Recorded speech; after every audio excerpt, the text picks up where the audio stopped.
Salut! Voilà, ce soir ça va être une vidéo un peu spéciale. Je voulais prendre la parole pour expliquer certaines choses.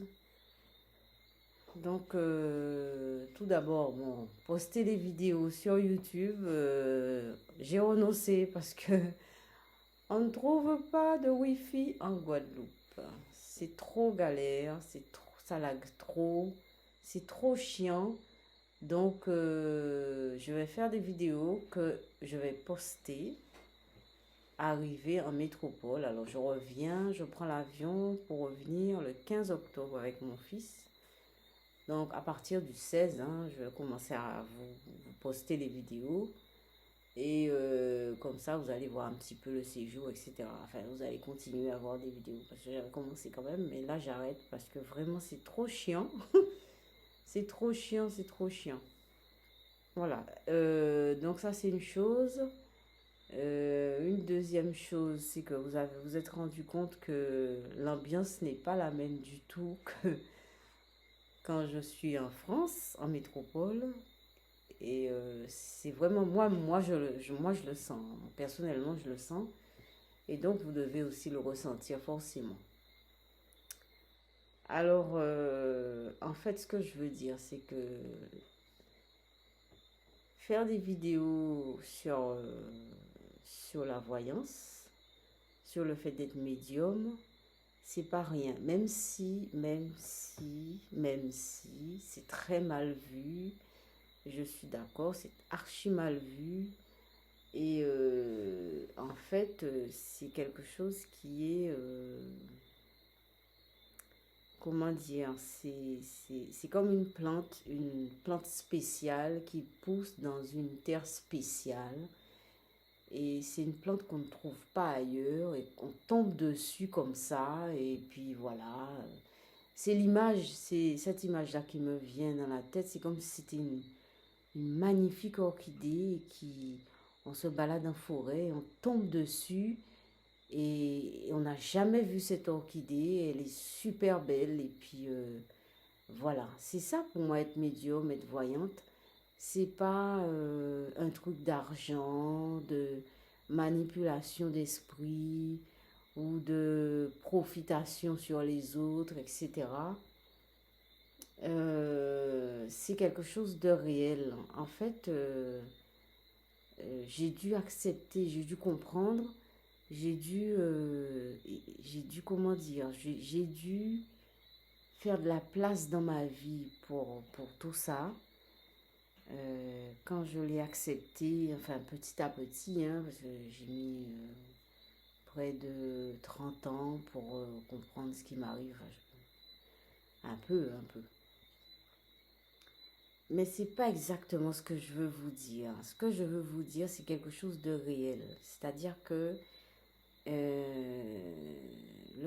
la voyance, le fait d'être médium, c'est pas parce qu'on va tirer les cartes ou bien on va faire des séances de voyance, etc. C'est pas ça, hein. Ça, c'est quelque chose qui est au-dessus. En fait, c'est le dessus de l'iceberg qui apparaît à la surface de l'eau. Quand on voit les médiums qui font des séances, qui disent l'avenir, etc. Bon, tout ça, enfin, c'est ce que je pense, hein. Tout ça, c'est le dessus de l'iceberg. Par contre, le vrai, la vraie question, la vraie réalité des médiums et des voyants, d'ailleurs, je ne sais même pas, voyant, médium, est-ce que c'est pareil? Enfin bref, des médiums, eh bien, c'est pas ça. C'est pas ça. C'est vrai qu'il faut qu'on mange et boit. Moi, j'ai tranché, hein. Moi, personnellement, je ne prendrai pas d'argent pour si jamais je tire les cartes, je l'ai déjà fait, hein, de toute façon. Je continuerai à ne pas prendre de l'argent parce que c'est quelque chose de spécial et j'ai pas envie de mélanger l'argent à ça. C'est pas parce que j'ai plein d'argent, hein, je n'ai pas du tout d'argent d'ailleurs, mais c'est pas ça qui est préoccupant. C'est pas ce que je voulais vous dire aussi. En fait, j'essaye de vous dire quelque chose qui m'échappe. Euh, le fait d'être voyant, c'est vraiment un mode de vie. Vous voyez, c'est un mode de vie. C'est quelque chose qui vous transforme. Euh, bon, quand vous l'avez accepté, quand vous l'avez accepté, c'est quelque chose qui vous transforme et c'est quelque chose qui se répand dans votre vie comme si c'était un parfum, un parfum, comme si c'était un parfum. C'est comme si c'était l'orchidée qui avait un parfum et ça se répand dans toute votre vie et ça transforme votre vie. C'est vrai que ça transforme. Et souvent, on a tendance à avoir peur. Moi j'ai peur. Hein. D'ailleurs, il n'y a pas plus tard qu'hier soir, j'ai eu peur parce que en me couchant, je me suis dit, oh là là, j'ai pas envie d'entendre qui que ce soit me parler dans mon sommeil. Parce que les gens me parlent. Hein. Les gens me parlent. Hein. Mais bon, et j'ai pas dormi. Mon fils non plus, on a fait nuit blanche. Parce que tout simplement, on s'est bloqué. Alors, de son côté, il voulait pas voir. Il avait peur de voir quelqu'un. De mon côté, je voulais pas qu'on me parle dans mon sommeil. Donc, du coup, on s'est bloqué notre sommeil, on n'a pas dormi. Voilà, c'est des choses comme ça. Donc, en fait, la peur, il faut arrêter d'avoir peur. Mais c'est pas simple. C'est pas simple. Parce qu'en fait, on voit notre vie se transformer. Par exemple, ça fait 2 jours de suite que vers, je sais pas, vers 18h ou 19h, il y a un frisson qui m'envahit. Mais quelque chose, un frisson qui me tient les jambes. Hein. Enfin, quand je raconte ça, ça peut faire rigoler. Mais moi, ça me fait pas rire du tout. Hein. Au début, je me suis dit, mais c'est pas possible.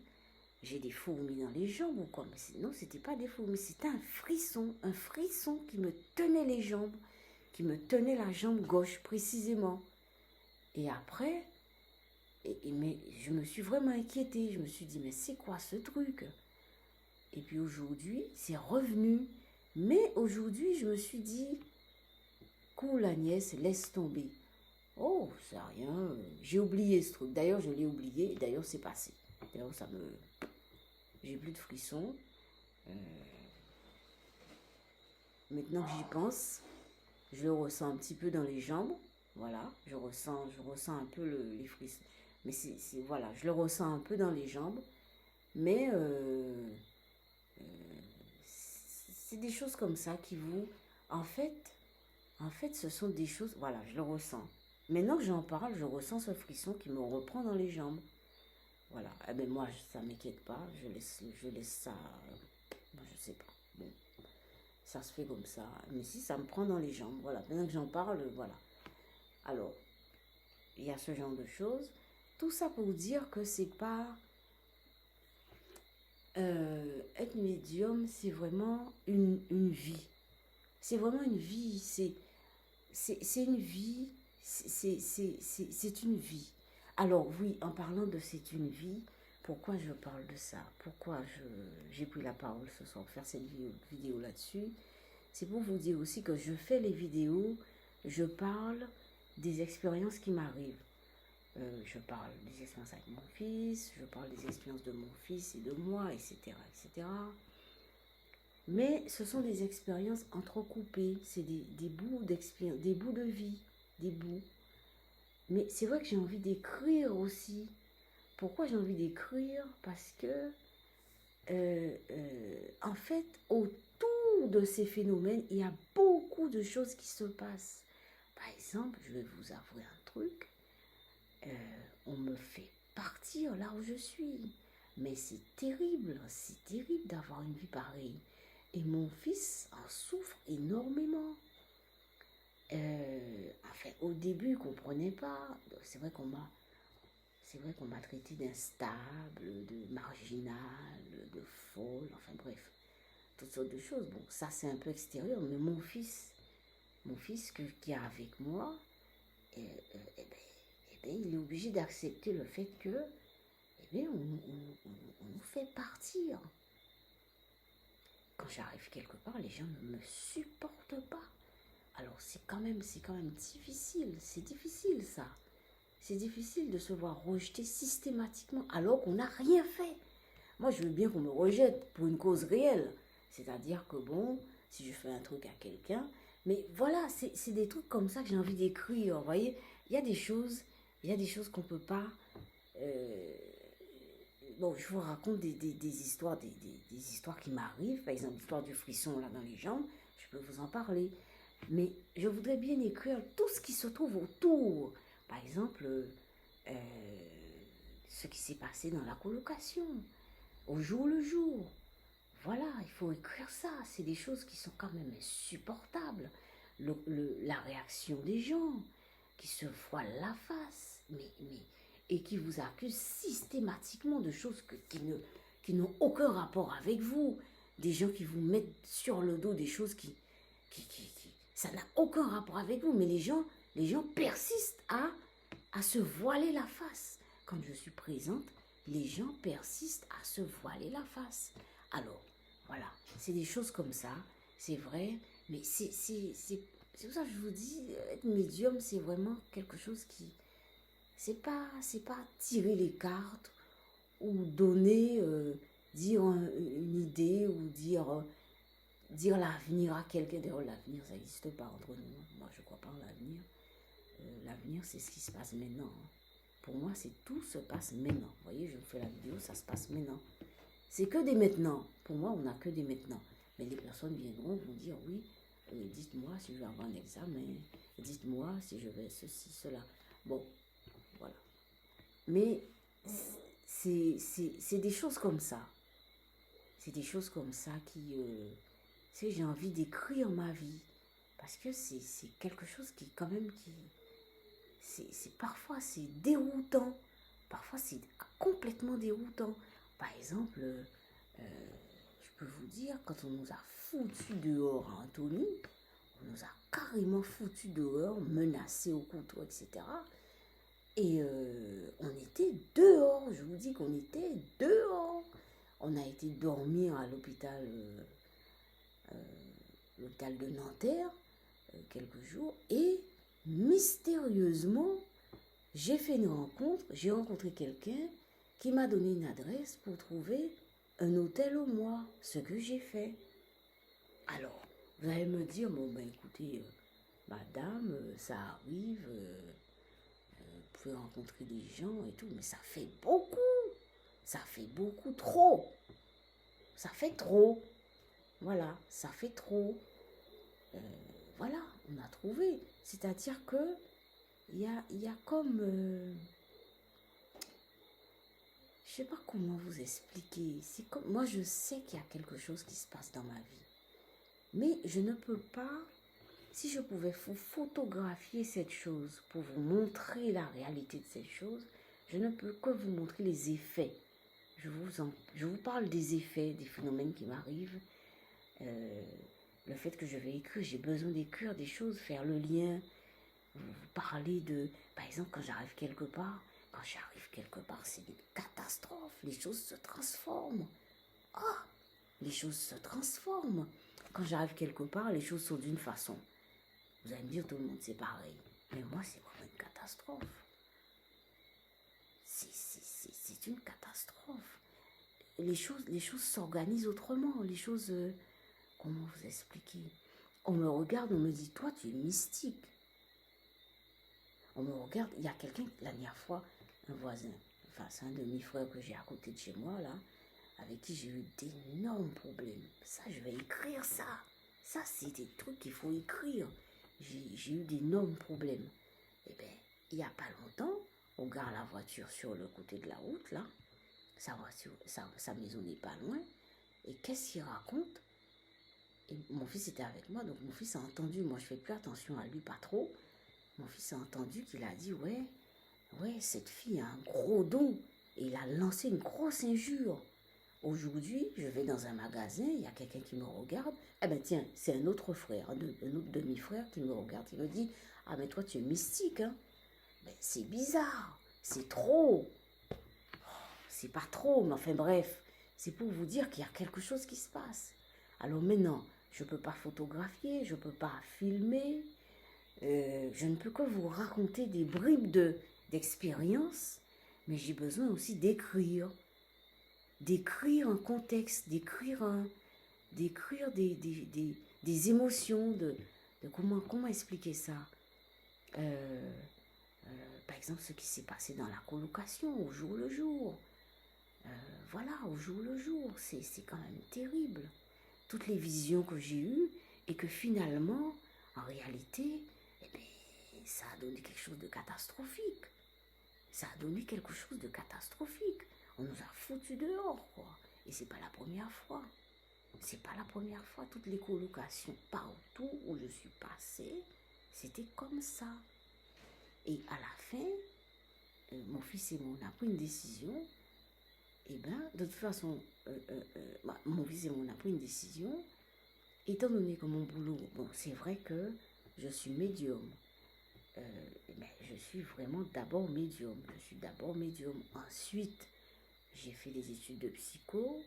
Ensuite, je suis artiste. Ensuite, je travaille l'illettrisme avec les personnes.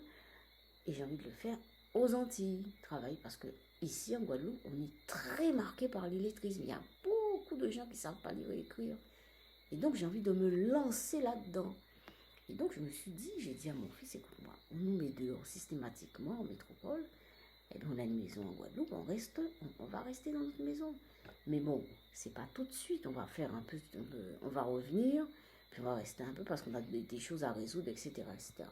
Mais mon objectif, c'est de rester chez moi.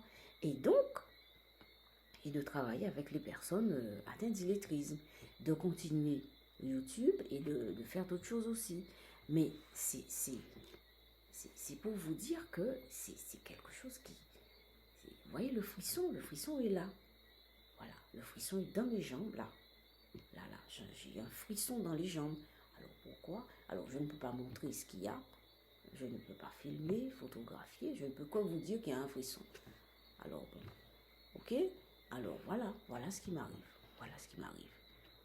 Donc je voulais prendre la parole pour vous parler de ça. Cette vidéo, je vais poster ça quand je vais rentrer. Je vais en faire d'autres d'ailleurs. Mais je vais poster. Alors, toutes les autres vidéos, à partir d'aujourd'hui, je vais poster jusqu'à la fin de mon séjour en Guadeloupe. Je vais poster ça quand je vais rentrer le 16 octobre en métropole. Alors, voilà. Et donc, c'est quand même... il faudrait aussi que... Il y a beaucoup de choses que je ne note pas. Il y a beaucoup de choses qui se passent dans la journée.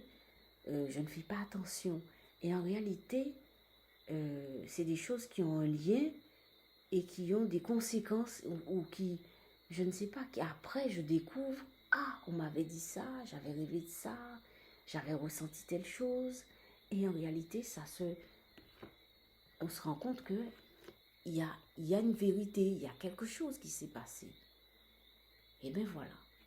Voilà. Donc, je ne sais pas si j'ai été claire ou si je suis sûrement floue.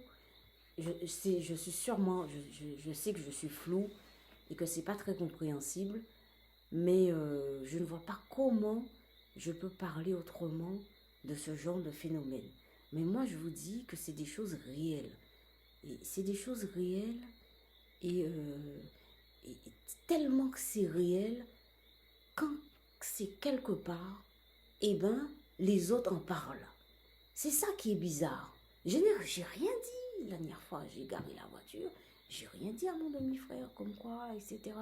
Il a dit ça, mais je n'ai rien dit. Aujourd'hui, un autre demi-frère qui me dit quelque chose qui ressemble, je n'ai rien dit, j'étais juste là, je faisais mes courses. Il me dit pareil, je n'ai rien dit. Hein? Voilà, voilà, c'est des choses comme ça. Donc,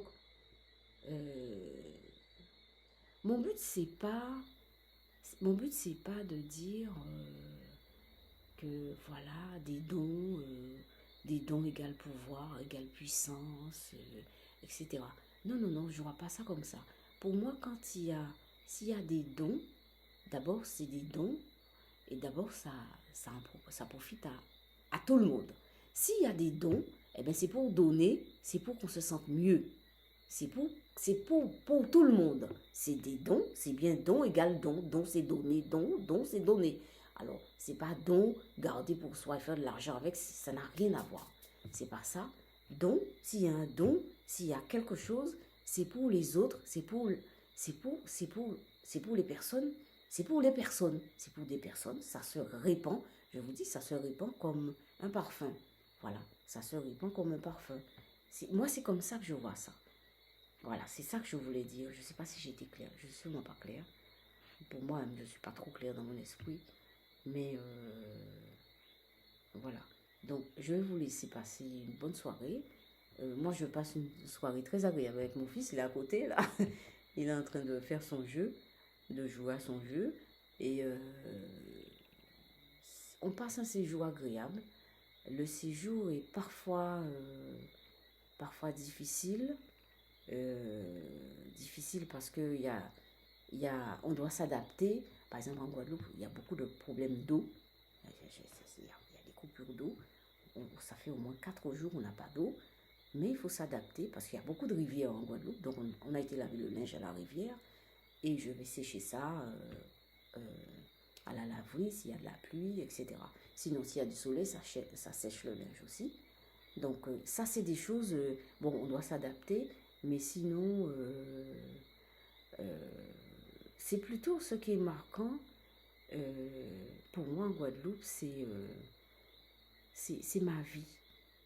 C'est ma vie. J'ai vécu des choses incroyables en Guadeloupe que j'ai pas noté, j'ai pas pris le temps, j'ai pas compris qu'il fallait à ce moment-là en faire quelque chose. J'ai beaucoup peint, j'ai beaucoup peint, j'ai fait beaucoup de peinture en Guadeloupe, peut-être parce que je ne pouvais pas écrire. Bon, je continue, je peins moins, mais j'ai l'intention, c'est parce que bon, je suis arrivée, donc il faut s'adapter, etc. Parce que je suis venue faire les dossiers pour ma mère, enfin bref.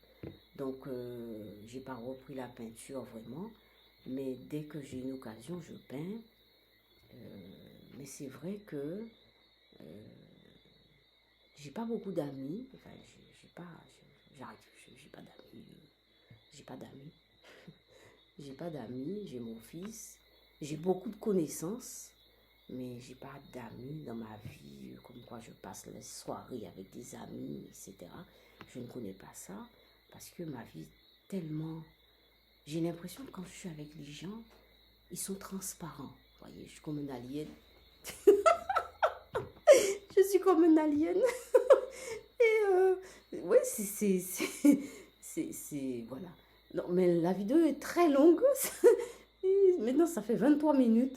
Bon, je vais m'arrêter. Vous voyez, c'est ça. Voilà. La Guadeloupe, il y a beaucoup de choses à écrire, beaucoup de choses à dire. Et si maintenant, je prends vraiment conscience de ce genre de choses, eh bien, je vous assure que maintenant, je vais les noter, les choses qui me viennent plus sérieusement, et je vais en faire quelque chose.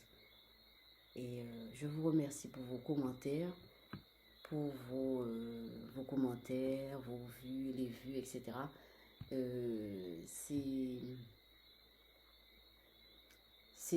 En fait, pour moi, faire des vidéos, c'est d'abord vider mon sac, hein.